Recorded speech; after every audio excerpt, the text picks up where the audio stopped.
Hi, I have a fantastic set of games for you today. A dark and heavy grown-up adventure set in the heart of Russia. A sci-fi action shooter platformer with a hero that's wider than taller, but also louder than the screams of aliens that he disintegrates. Two RPGs that are more unique in certain aspects of their design than anything you've played in years. And an unusual game about Mosquito. So if you're curious, and you should be, let's jump right in. KGB is an espionage-themed first-person perspective point-and-click adventure set in 1991 in Russia. It was historically important and interesting time, especially for US-Russia relations, given the whole Cold War thing and whatnot, and that Mikhail Gorbachev was the president of Russia at the time, or USSR to be precise, and 1991 was literal days before the Soviet Union collapsed. You play as Captain Maxim Mikhailovich Rukov, and what a name that is, it sounds like a high-quality Russian vodka. I assume I don't drink vodka. And you've been recently transferred to GRU, Russian intelligence agency, to the so-called Department P of KGB to investigate its inner operation and find possible corruption within. All because former KGB agent, now sadly also, but more recently former private eye, has been found murdered. And since this mysterious killing is just an igniting point of the entire conundrum you're about to go through, you'll start by searching his apartment for clues. I'm not gonna spoil the story for you too much here, especially that it's not only well written but also genuinely captivating and exciting to follow, but all I will tell you about it is to expect a lot of dealings with double agents, twists and turns galore, and for KGB to play out like a really good spy-themed movie, but one you can actually influence the outcome of with your choices.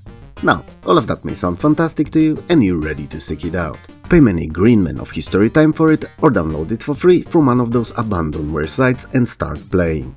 Well, hold on to your horses, cowboy, and let me tell you a couple more things about it. And no, I'm not trying to discourage you from playing. If I was, I wouldn't have ever put KGB in the video. I'm just hoping to make sure that you know what you're getting into. And KGB is not an easy game. In fact, even if you're a seasoned point-and-clicker fanatic and have dozens if not hundreds of games under your belt, it may still pose a challenge. Not because it's broken or its puzzles are illogical, none of that is a factor here, and the reason is time and that you have to remember a lot. You see, KGB relies on real-time clock and all of the in-game events happen at particular times, and having missed some or making the wrong choices can often render the game impossible to complete, and you don't always learn that straight away, and sometimes you may even do so literal real-life hours after making the wrong call. What's more, there are a lot of dialogues that you have to keep track of, and anything and everything that you hear from any person you talk to may later on be crucial during uncovering of the corruption that's consuming KGB from within. You should also always try to keep in mind that it's KGB that you're dealing with, so while you're a part of the organization yourself, there are far more dangerous and secretive men within it, and carefully picking what you say may and will keep you from compromising of your investigation and/or death. So if you're fine with all of that, and still sure that you wanna tackle this beast of a game, then yeah, by all means, do so, and I'm sure you have a lot of fun. It's worth pointing out that while KGB is an adventure game, it's definitely a product made for a mature consumer. And not only because of its theme, depth and complexity of the narrative, but also abundance of violence. And yeah, you will at points resort to it, be a subject of it, or even commit murders. I mean, I suppose it's nothing special at all in a day-to-day KGB activities, but it's good to keep in mind that it's not your fantasy fairy tale kind of a game. So, if you're into wiretapping and taping of conversations, breaking into offices of your fellow comrades, seeking incriminating evidence, decoding of secret messages, following suspects, interrogations, and generally speaking a detective-like work in a very harsh, brutal one would say even, Soviet-Russian environment, and are also capable of following a strict timer and thinking before talking, then KGB may be your next favorite adventure game. And especially that other than that clock, it's a rather open-feeling game, never really leading you by hand anywhere and allowing you to use your own smarts and investigative skills to get to the heart of the corruption, or fail and die, as that's always an option too. KGB may not look or sound great, even if the CD-ROM version has Donald Sutherland voice acting and he's the boss. But if you're willing to look past the presentation and are a grown and rather bright person, you're gonna love each and every minute you spend at it.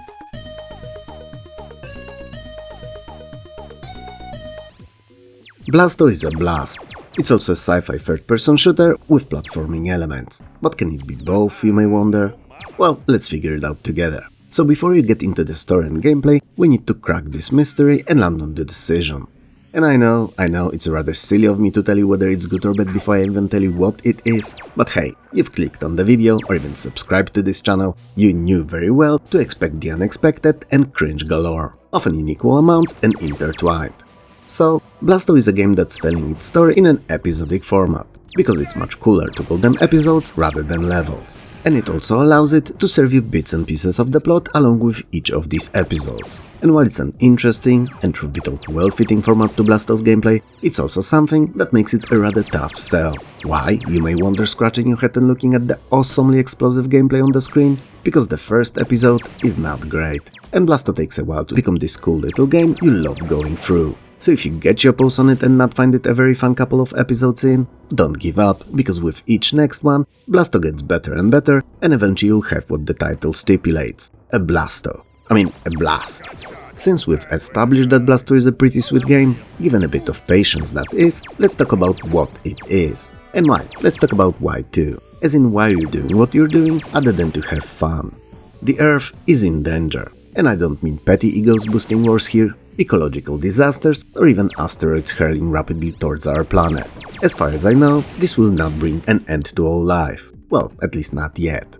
The Earth is in danger because Bosk the Terrible, an evil and nefarious supervillain previously exiled to the 5th dimension, remembered that he had beef with us. And not a tasty melting in your mouth Wagyu steak kind of a beef, more like I'm coming down to make you all my slaves one. So he gathered all his forces, mainly composed of various alien monstrosities, and came up with a plan. A plan that's so dark and destructive that as soon as Bosk written it down on an A3 piece of paper with crayons of all colors other than the blue, it instantly self-combusted and burned down, as the reality was unable to sustain such evil existing in any form, even in literary one. Worry not though, I'ma spill the beans. Bosk planned to punch a hole in the space-time continuum, thus creating a gateway to Earth, and once he gets here, he'll enslave us all and become the de facto alpha dog of all dimensions and realities. All that said, he naturally stopped first at Uranus. Whose anus? Uranus, and conquered it as a test run of his soon-to-be deadly offensive on the Blue Marble. Now, it's more than clear that there are no armies, no weapons, even of the mass destruction kind, that could ever stop Bosk's invasion. His invasion forces are just way too big, he's too strong, and the stench of rotten eggs that follows them all, it's all too much. So, there is only one man that can save the day, one hero that can answer the call, and one person that would have to first put away his pepperoni pizza and wipe his lip to save humanity. And it's you, Blasto. A blue-eyed blonde superhero that the Earth deserves. Also an underwear Calvin Klein model and a strong believer in always skipping the leg day in favor of extra bench presses. So, armed with nothing but your white and hairy chest, dashing good looks and really small but surprisingly powerful pew-pewer, you head off to Uranus to stop Bosk before he gets to our planet. For the most part, Blasto is a 3D platformer shooter mixture that's you running around the far-off planet, killing any and all alien scum that get in your way. All to stop the Bosk's offensive. You can also duck, jump, grab ledges, fly with a jetpack and swim when necessary, so expect to utilize all of these on your adventure a lot. The levels are rather large and hold a lot of points of interest, secrets, sub-levels and pickups, and finding even some of them will be a lot of fun. You're doing it all to save the Earth naturally, but having a little fun on the way never really hurt anyone, has it?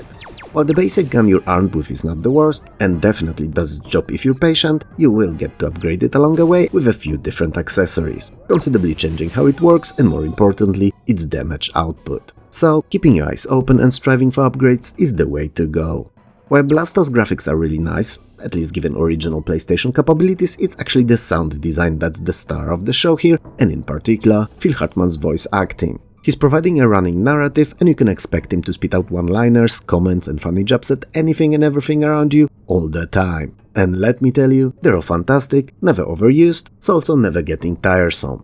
While getting into the loop of Blasto may require a bit of patience, it's also one of those games that reward perseverance with a very solid gameplay, fun and quirky story, and overall time well spent. So, if you feel up to it, definitely check it out.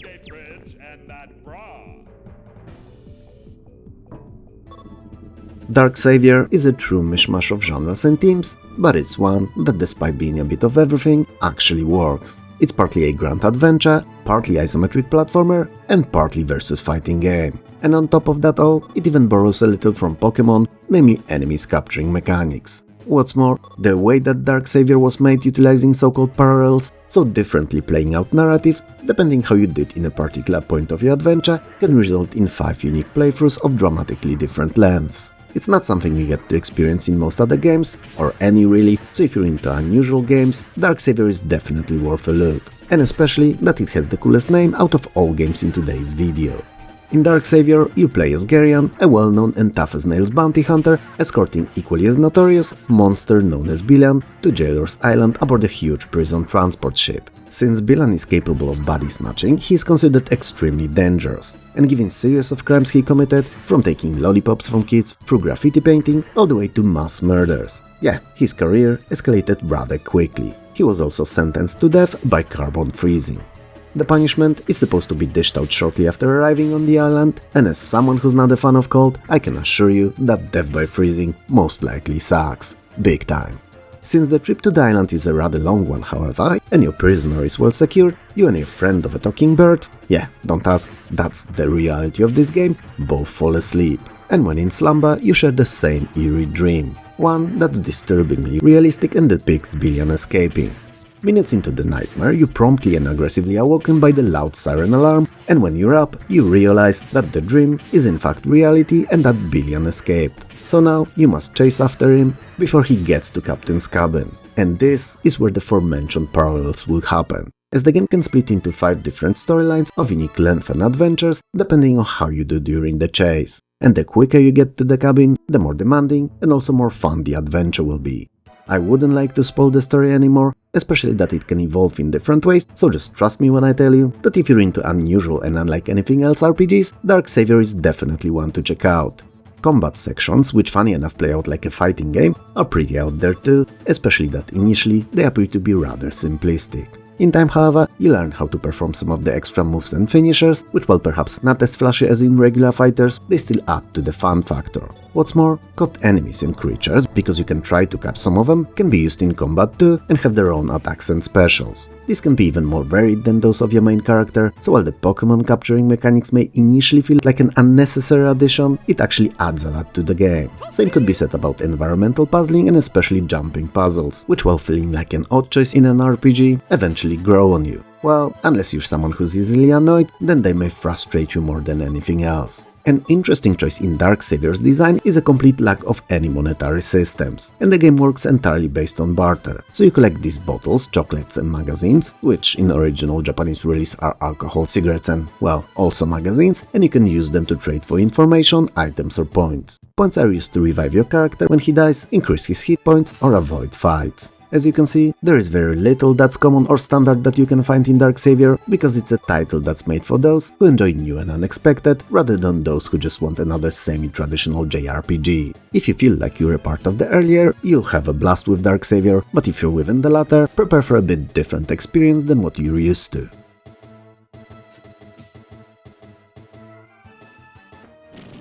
Xanadu is a very old song by Olivia Newton-John, older than I am in fact, and it has literally nothing to do with our today's game Xanadu Next, which is a fantasy action role-playing, and one sadly most likely featuring no Olivias and definitely none of the Newton-John kind. It was originally an N-Gage exclusive. I don't know if any of you still remember Nokia N-Gage, but it was this terrible phone/handheld hybrid that had a very short market life, and deservedly so. That said, not long after N-Gage's outing, PC received a port of its own in Japan, and 11 years later, in 2016, it even eventually arrived in the West. It must have been sent with a walking caravan and not on a plane or a ship, as 11 years is more than most are willing to wait for a game. Now, why it really took so long to bring the game here from Japan is hard to tell, but despite it being a rather old title when it got here, it lost nothing of its charm, atmosphere and playability. And since I have no indie entry prepared for today's video, treat this very late addition to the Western gamers libraries as such. Anyway, the game is set in and around an isolated small village situated on the coast of a remote rural island. The village is your hub and the place from which you embark on numerous quests and adventures, and where you come back to rest up and shop for weapons and consumables. And other than that small settlement and countless ancient ruins, there's hardly anything of interest on the island. I mean, I'm definitely selling it low, because it's precisely these seemingly unspectacular ruins of long-forgotten Xanadu civilization that are the star of the show and what you'll end up exploring. And while initially it may appear that these ruins and dungeons are to them are isolated points of interest to scout, explore and clear of monsters, in time you'll realize that they are all in fact interconnected and form one gigantic chain of caves, tunnels and corridors, full of enemies, treasures and Xanadu secrets. And as you dip your toe in the puddle of exploration, tip-topping over these vast digouts, you'll no doubt notice that there are many locations that are completely unreachable and seemingly impossible to get to. That is, until hours later, when somewhere else, most likely entirely accidentally, while putting a monster to sleep with a hammer tapped to its head, you uncover an odd artifact, and one that upon closer inspection seems to allow you to cross these previously uncrossable obstacles, like gauntlets that let you smash rocks and push boulders, or shoes that grant you the ability of airwalking. Well, a few steps long only airwalking, but airwalking nonetheless. And these small changes, hours into your playthrough, will remind you about all these fun little places you had to skip along the way and send you back to them to discover the riches and adventures you might have missed. It's obviously not a new mechanic in a video game design, we've seen it in numerous other titles, but it's very well put together in Xanadu Next, appearing very organically and keeping you entertained and wanting to carry on throughout the entire run of the story. And don't worry, I've only mentioned 2 items out of many, but the game is chock full of these little gems of hidden playability. Xanadu Next's combat is action-based and revolves around mastering of weapons. So, the longer you use a particular weapon for, the better you are at it, and you will even get to unlock a special skill tied to it. It's an interesting progression method, as at times it may leave you in a situation where you want to swap out what you've used so far for something clearly better. But since you had 200% proficiency and a special skill unlocked with that old weapon, starting with a new one from ground up may initially actually prove to perform considerably worse until you familiarize yourself with it well. It's worth to remember, however, that most weapon skills are passive, meaning that they do not require you to have its corresponding item equipped when unlocked already. So, in theory, the best strategy in the long run is to swap out weapons as often as possible to acquire as many skills and passive upgrades as you can. Is it necessary to complete the game? Not at all. You'll be fine with just a couple if you're careful and pick the good ones. But lack of variety is definitely not something that Xanadu Next is suffering from. And the same can be said about the enemies that you'll battle with, as not only they are appropriately unique, but also the game showers you with numerous boss fights, which are considerably more demanding to complete, but also more rewarding when you do so. Other than the weapons, there are also guardian spirits that you can equip, and these, despite what they are called and how you acquire them within the story, can be treated as just another layer of gear and one that can offer you different extra boons. From increasing your stats through boosting of your other gear to raising your max HP and anything in between. And not unlike weapons, the more you use a particular guardian, the better it gets. Xanadu Next is not an overly long game, and if you'd like to just go through its story, ignoring any side content or weapon mastering, I suppose you could complete it in between 10 to 15 hours. 100%ing it, however, or even multiple playthroughs, which game's design definitely seems to be encouraging, will naturally take considerably longer. Xanadu Next is an odd title, as it's hardly like anything else. And in the same time, it does remind you of other more well-known games. On one hand, it could be compared to Diablo, with you constantly chasing new and better gear. And on another, the way the dungeons are designed and connected with one another bear uncanny resemblance to Dark Souls games. In reality, however, it is its own thing, and a little gem that's definitely worth unearthing and replaying. Oh shoot, I just realized that I've not said anything about the story, being the silly potato that I am. So while it's not overly creative or engaging, and yeah, I know what I just said, it's really not the best thing out there, even among games in today's video, it's still pretty fun to follow and see evolve. So you're this honored knight, hired by Charlotte L. Wells, an inquisitive scholar, to investigate the ruins of Harlech Island and find the long-lost Dragon Slayer sword. Now, while a lot could be said about the artifact, you initially don't know much about it, but soon enough you'll not only get to learn of its true power, but will also need it to be able to leave the island. All because of a life-saving procedure that binded you to the island seemingly forever. Xanadu Next may not be the best RPG you've never played or heard of, but it's definitely an interesting one to explore and learn about its fragmented and full of mysteries and myths past.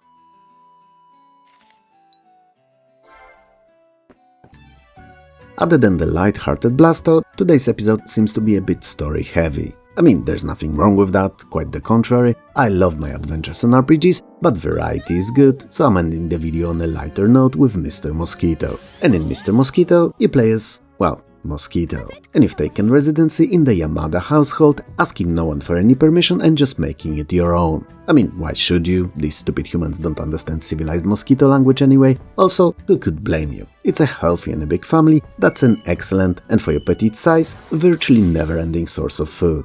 And since the goal of the game is literally to feed on humans as much as possible, to stock up on blood throughout the summer to survive the winter, you can pretty much guess that Mr. Mosquito is a rather action-oriented title. So while you should ideally try to feed without being noticed, it's now impossible to do so forever, and eventually humans may get annoyed or angry and try to get you. Each stage/level requires you to reach a certain quota of collections, and you have to zoom around the house following Yamada family members, turning their life into living hell. Or itching hell. Potato tomato. Each of the humans has their own routine and follows a certain looping pattern of movements, so you need to pick the right time and place to attack them and suck them dry. It is crucial, however, to keep in mind that you can only feed from certain designated spots on their bodies and that they all have so-called stress meter. And if it ever gets too high and they swat you away while sucking blood, you will die instantly. Also, if a person notices you flying around, the game enters sort of a battle mode which play out kinda like a boss fight. So the person is actively trying to kill you and you must fly around avoiding getting hit and hitting various pressure points on the victim's body to relieve their tension and acupressure your way into safety. It's a very unusual and interesting mechanic and definitely adds to the fun factor. On a side note, as far as I know, it's only female mosquitoes that actually feed on humans, or is it only here in Europe? So I wonder whether it's different in other places around the world, or was the main character made male for some other reason. I suppose Mr. Mosquito may sound a bit more dangerous than Miss Mosquito, given that it's a he and not she, and testosterone makes a gigantic difference. Well, at least in humans who actually produce it. But humans are no mosquitoes, so at least for now, the reasoning behind it all escapes me. Anyway, each level is a large open area, a part of the house that you can fly around freely and approach the blood-sucking task at hand. Excuse me, a blood-sucking task at a sucker? Is it a sucker? The part that the mosquitoes used to bite? I don't know. I should really educate myself before speaking.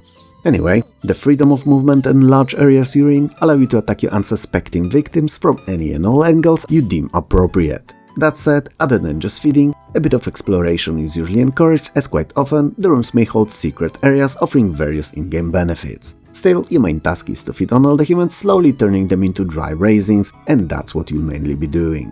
If all I just said sounds a bit odd, quirky and perhaps repeatable even, then you're right. Mr. Mosquito is all of those things. But it's also very enjoyable and to a certain degree even relaxing experience. Because despite rarely introducing any new mechanics, the freedom of movement, freedom of flying, the unique hazards in each of the stages and the gameplay mostly comprised of facing these gigantic monstrosities and then devouring on them is something that I surprisingly enjoyed more than I expected to. So if you manage to find Mr. Mosquito anywhere for a decent price, it's definitely worth a purchase and a playthrough.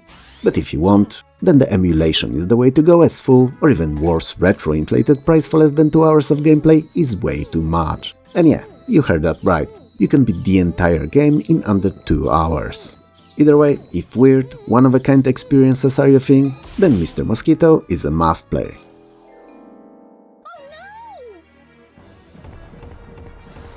How did you like today's set of titles? Make sure to let me know in the comments below. And when you're down there, and on your third paragraph of how you hate mosquitoes already, why not sub, like and share the video, or even hit that bell too, for YouTube to let you know when I release something new. For me this is all, so take care of yourself and I'll see you soon.